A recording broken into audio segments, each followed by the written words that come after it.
What's up, guys? Today we're going to be making cold brew. It's refreshing, delicious, and cold, and I'm going to show you how to make it.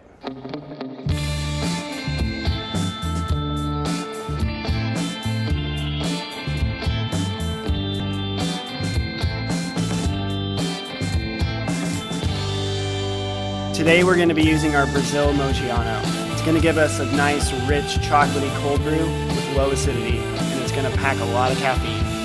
We're going to be using a coarse grind size, like the size of coarse ground salt or pepper. For the water, we're using almost a gallon, about 120 ounces of water. I'm using a bag specifically designed for making cold brew, but you can also use a cheesecloth. Once the coffee's in, just tie it off, and then put it in the water and massage it so that all the water soaks into the coffee. Once the coffee's soaked, we're going to put it in the refrigerator for 20 hours. After 20 hours, simply take the bag out and squeeze out all the coffee. Well, now you know how to make cold brew at home, but if you don't have time to do that, just stop by one of our cafes and pick one up. Cheers, guys.